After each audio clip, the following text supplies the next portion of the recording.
en los discursos de Cristo en el Evangelio según San Juan, tenemos, si podemos llamarlo así, las revelaciones certeras y claras de la persona del Espíritu Santo. Aunque el Antiguo Testamento hablaba del Santo Espíritu, y básicamente en Génesis 1 tenemos de entrada el Espíritu de Dios que se paseaba por las aguas, no había un concepto en la teología judía de quién era el Espíritu Santo. Hay una razón básica para eso, y es que el Shema de Israel, escucha Israel, Jehová nuestro Dios, Jehová uno es, era interpretado estrictamente por la teología judía de que Dios era una sola persona.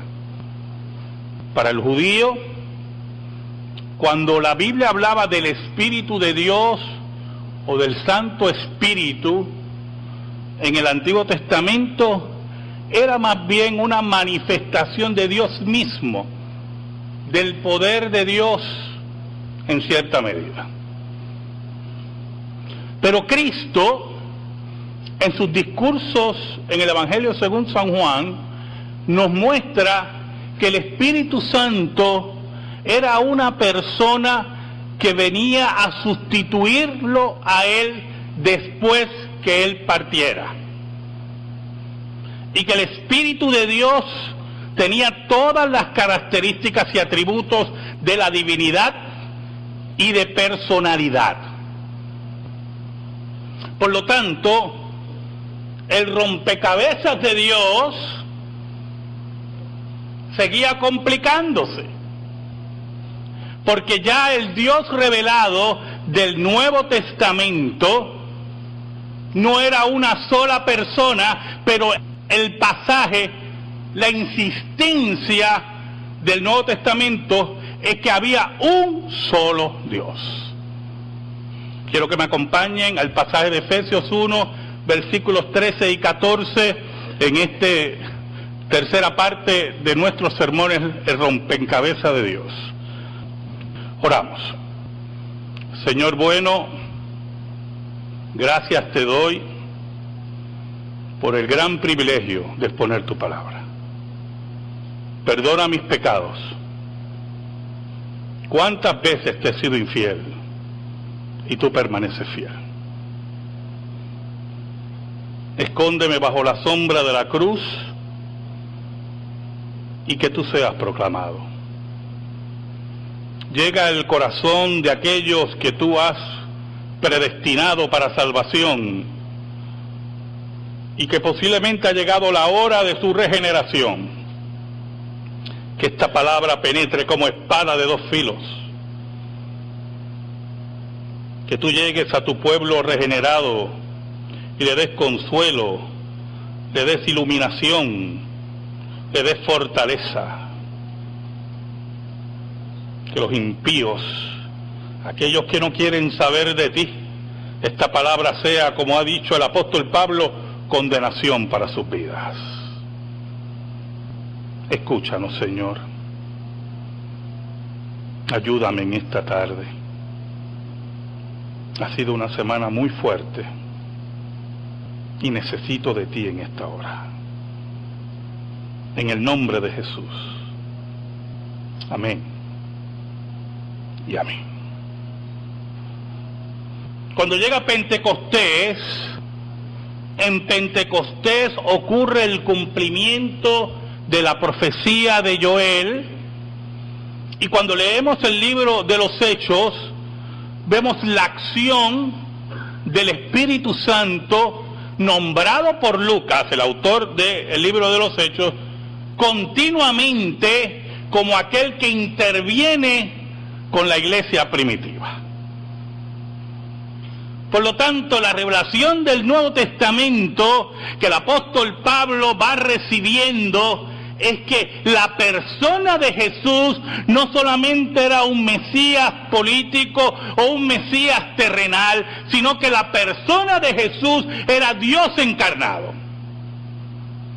Pero aún más, la revelación que recibe el apóstol Pablo es que el Espíritu Santo no era simplemente el poder de Dios o una manifestación de Jehová, sino una persona adicional dentro de la divinidad.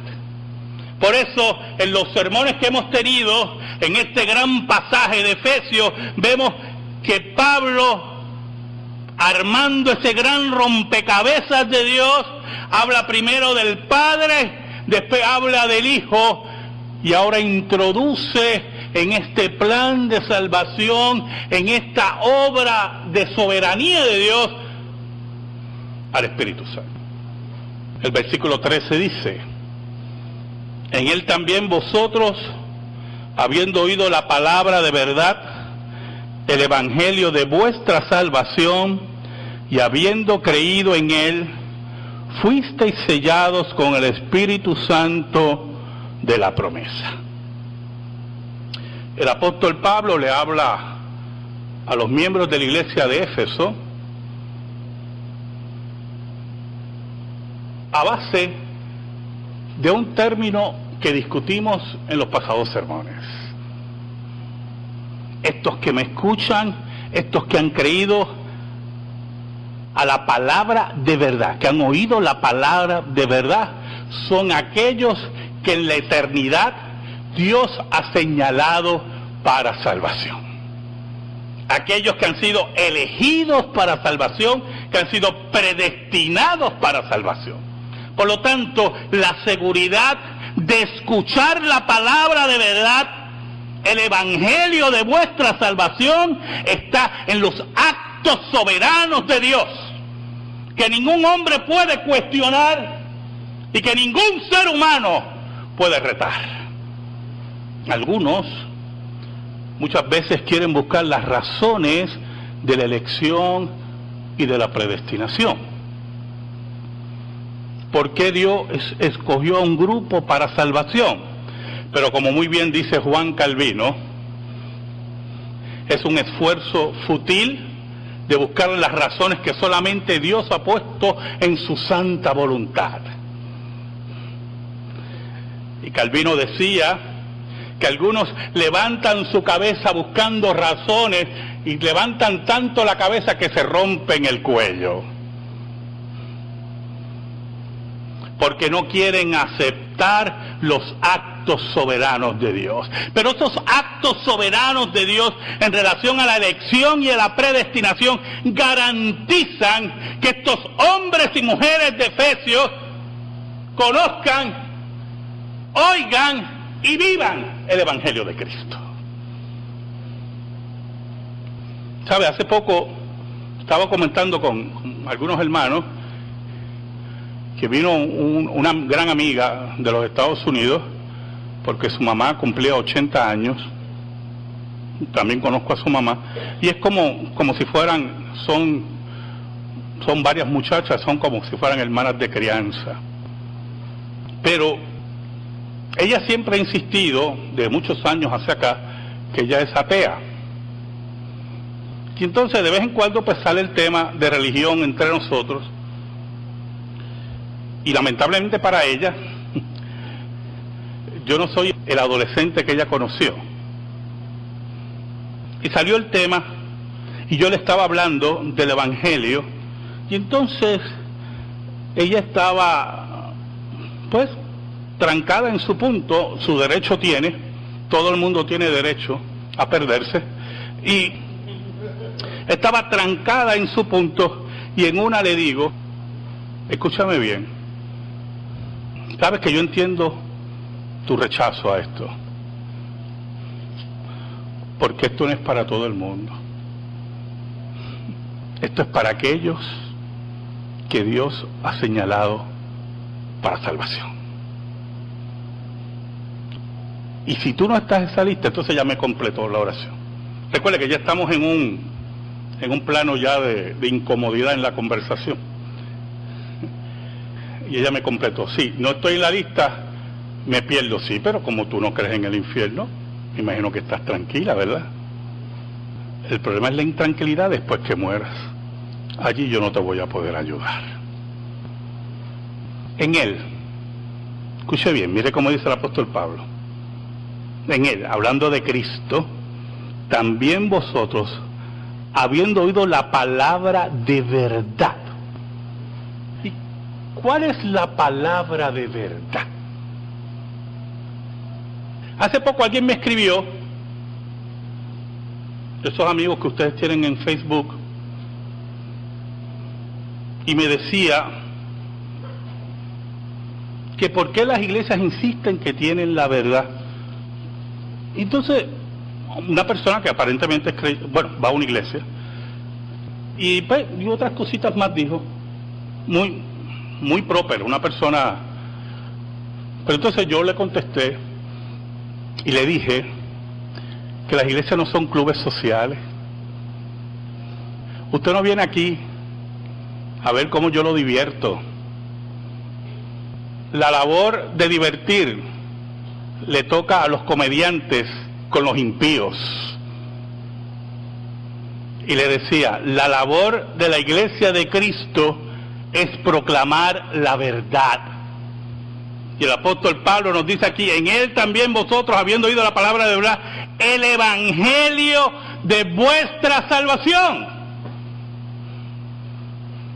La gran verdad que tiene que llegar a cada ser humano es que Dios se hizo hombre y pagó la deuda por su pueblo. El evangelio de verdad, el evangelio de la salvación. Ustedes, los de Éfeso, oyeron la palabra de verdad, el evangelio de la salvación. No es el evangelio social, ¿oyó? No es el evangelio por los pobres, es el evangelio de decirle al hombre, tienes una deuda con Dios. Y Cristo ya la pagó en la cruz. Por eso la palabra evangelio son buenas nuevas. Buenas nuevas. Tu deuda con Dios ha sido saldada. Si eres del pueblo de Dios, tu deuda ha sido saldada. Es interesante porque para que entendamos el evangelio de salvación, tenemos que reconocer que tenemos una deuda con Dios. Y para reconocer que tenemos una deuda con Dios, tenemos que afirmar que somos pecadores y enemigos de Dios. Por eso, los hombres y mujeres de Éfeso que habían oído la palabra de verdad, el evangelio de vuestra salvación, y habían creído en Él, importante eso, yo hermano, no es solamente oír la palabra de verdad, oír del evangelio, todo el mundo oye del evangelio, es creerle al evangelio. Es creer que lo que ha determinado Dios en el evangelio es verdad. Es afirmar nuestra pecaminosidad, nuestra enemistad con Dios y ver solamente nuestra esperanza en la obra de Cristo. Que la deuda ha sido completamente pagada. Que no hay obra de ninguna clase la cual pueda aportar a tu salvación. Por eso es evangelio. Por eso es evangelio. Usted, si es del pueblo de Dios, ya no tiene deuda. Aquí no hay trueques. Aquí no hay engaños. Aquí no hay que dar ningún dinero para la salvación. Es gratis. Buenas nuevas. Aquí no hay que hacer, que lo he dicho otras veces, lo vuelvo a repetir, cuando usted va, no sé, a las tiendas por departamento, las grandes tiendas por departamento, en sus secciones de perfumes, regularmente ocurre eso, ¿verdad? te regalamos tanto por tanto. Este estuche que vale 400, debe ser un embuste eso, pero está bien. Este estuche que vale 400 y pico, con la compra de este perfume, te regalamos este estuche. Aquí no hay que comprar nada. Esto es gratis. Dios se hizo hombre. Dios vino en busca de los suyos. Como el pastor por su oveja, vino en busca de su pueblo. Ahora,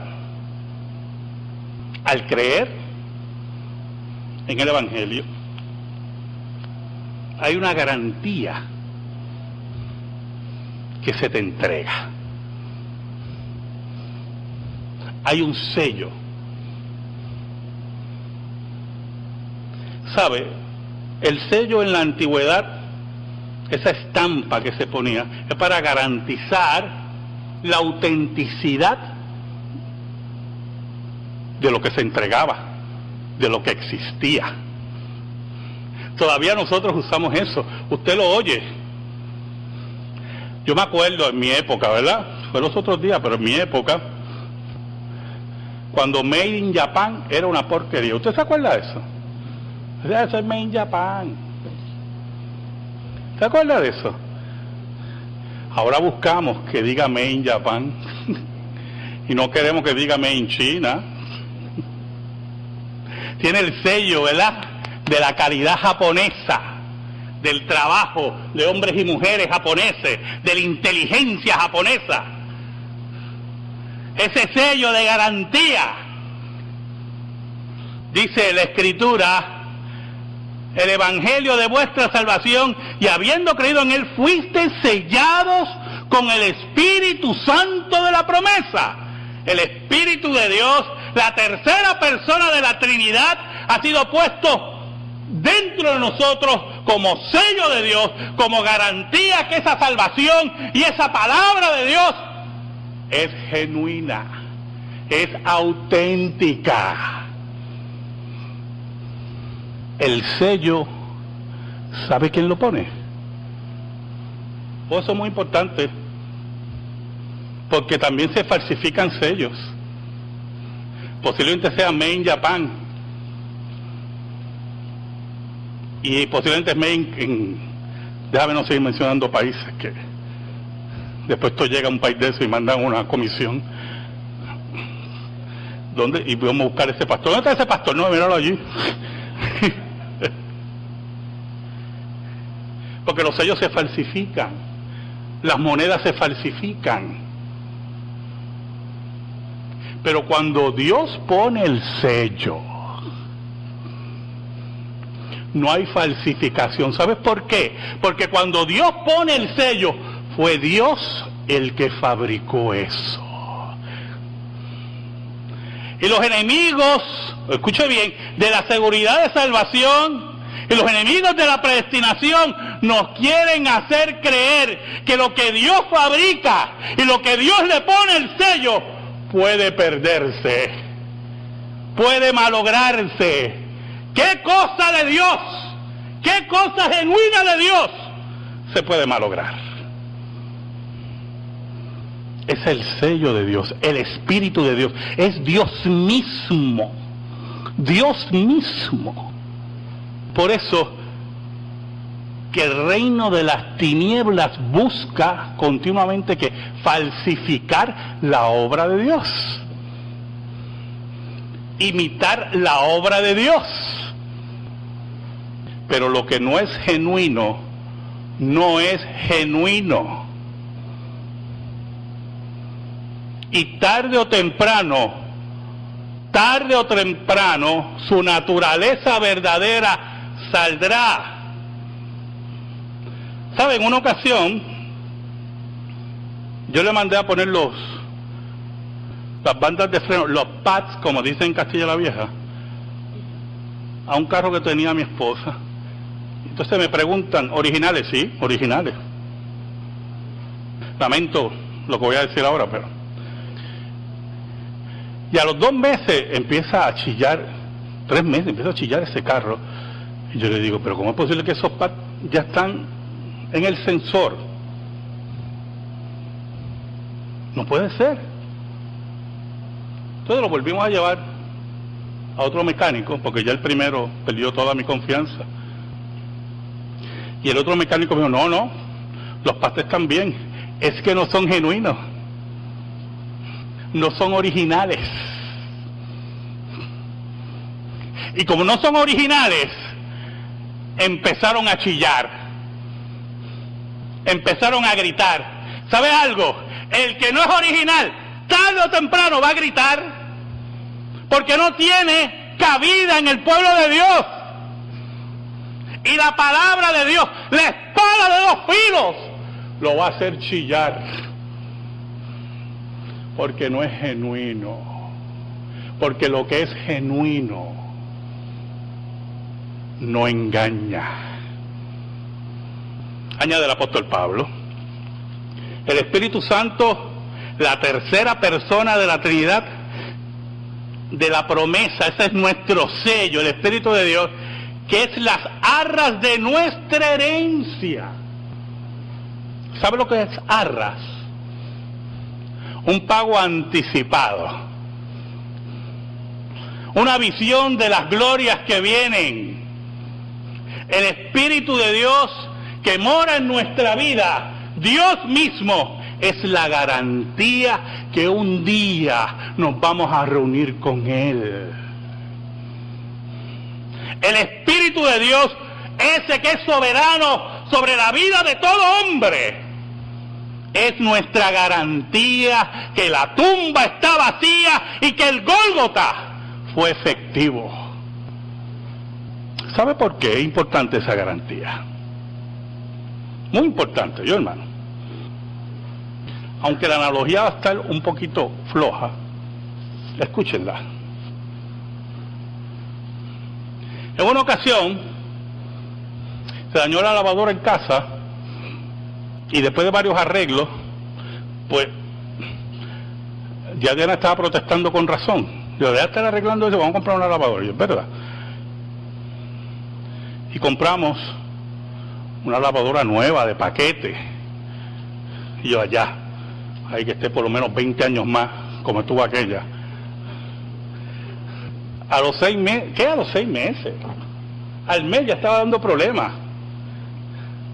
Tú ponías el botón y no prendía, entonces tenías que tirar la puerta así duro, ¡bum! Y ahí empezaba a prender.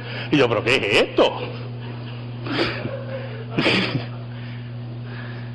Oiga, pero como yo creía que era que yo no la sabía manejar, dejé pasar la garantía. Ese orgullo de los hombres. ¿Tú has oído de ese orgullo de los hombres? Que uno está por así, por Ponce, y estoy buscando algo. Pregunta, no, yo voy a averiguar. Las mujeres preguntan, pero los hombres son unos orgullosos. ¿Oyó?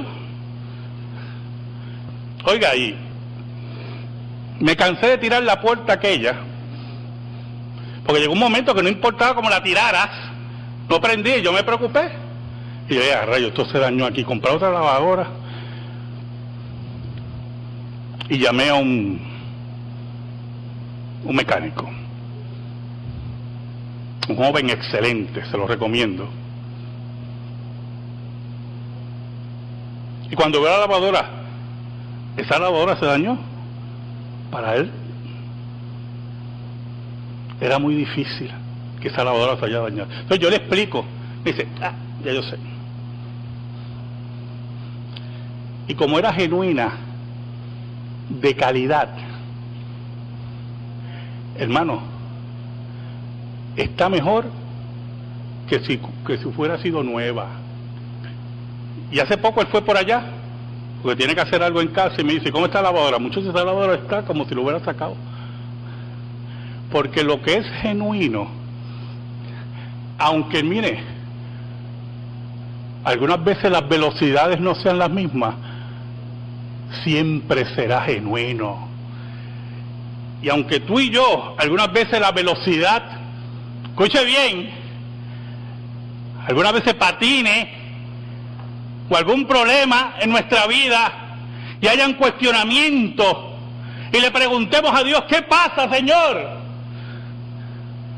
Cada domingo estamos aquí porque somos genuinos, porque sabemos, como dice el apóstol Pablo, que es las arras de nuestra herencia hasta la redención de la posesión adquirida. Viene un día que lo que falta reparar en nuestra vida, Dios lo hará. Que los tornillos que haya que apretar, que lo que haya que cambiar, Dios lo hará, porque somos genuinos, porque tenemos las arras de nuestra herencia, que es el Espíritu de Dios, y el Espíritu de Dios no abandona a los suyos. Y cuando llegue ese día maravilloso, que yo anhelo tanto, que nuestro cuerpo de muerte sea transformado y la muerte sea derrotada por completo. Cuando llegue ese día glorioso, que el pecado, la muerte y los enemigos de Dios sean enterrados para siempre. Cuando llegue ese día glorioso, cuando todos los enemigos de Cristo sean puestos como estrado de sus pies.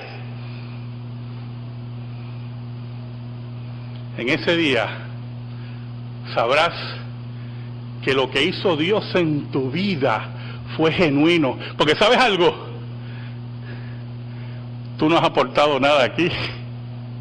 Aquí lo ha hecho todo el mecánico por excelencia. Por eso el apóstol Pablo dice, para alabanza de su gloria. ¿Y por qué para alabanza de su gloria, hermano? ¿Por qué para alabanza de su gloria? ¿Quién puede alabar a Dios? ¿Quién puede darle la gloria a Dios? ¿Qué en nosotros hay que se pueda dar la gloria a Dios? El apóstol Pablo, espero que lo hayan leído conmigo, nos habla de esa redención adquirida. Por eso que se puede dar gloria a Dios. Porque Dios es el que completa la redención adquirida. Y al completar la redención adquirida, somos la novia sin arruga, sin imperfecciones, en la cual puede glorificar a Dios sin tapujos, que puede glorificar a Dios sin pecado. Se acerca ese día. ¿Y sabes algo? El Espíritu de Dios que mora en tu vida, el Espíritu de Dios que trabaja en tu vida, te garantiza que un día el mecánico completará la obra. Amén. Gracias te damos, Señor, por tu palabra eterna. Y te pedimos, Señor, en el nombre de Cristo, que esa palabra esté en nuestra vida y en nuestro corazón. Por Cristo Jesús. Amén y amén. Estamos en silencio, hermano.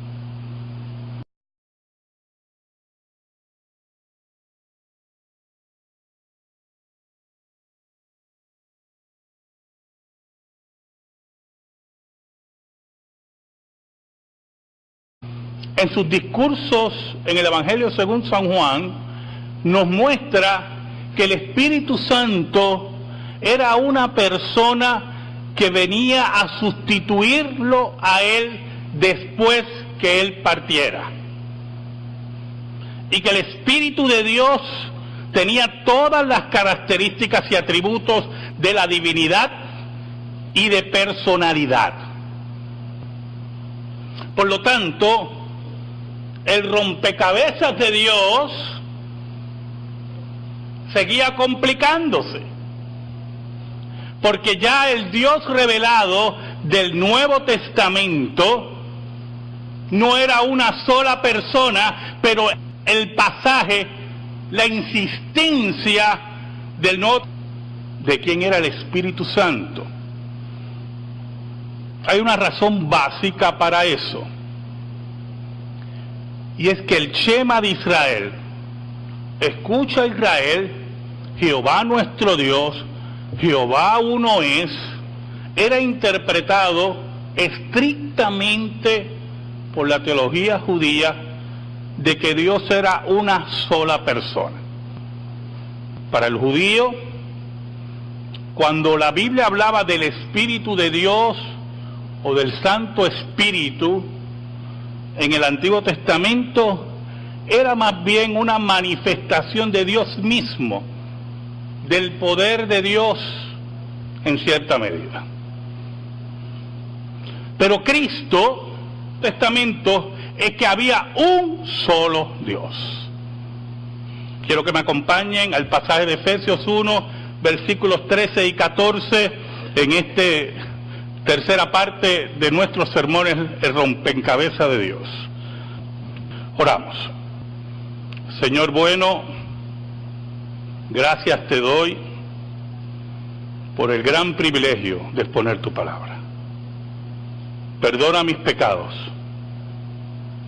¿Cuántas veces te he sido infiel y tú permaneces fiel?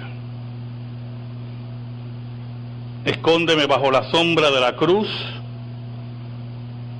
y que tú seas proclamado. Llega al corazón de aquellos que tú has predestinado para salvación. En los discursos de Cristo en el Evangelio según San Juan, tenemos, si podemos llamarlo así, las revelaciones certeras y claras de la persona del Espíritu Santo.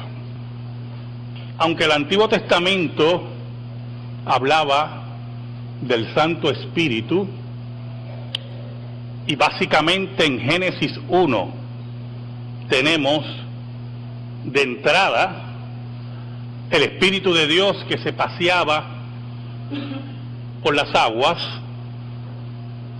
no había un concepto en la teología judía, y que posiblemente ha llegado la hora de su regeneración, que esta palabra penetre como espada de dos filos, que tú llegues a tu pueblo regenerado y le des consuelo, le des iluminación, le des fortaleza. Que los impíos, aquellos que no quieren saber de ti, esta palabra sea, como ha dicho el apóstol Pablo, condenación para sus vidas. Escúchanos, Señor. Ayúdame en esta tarde.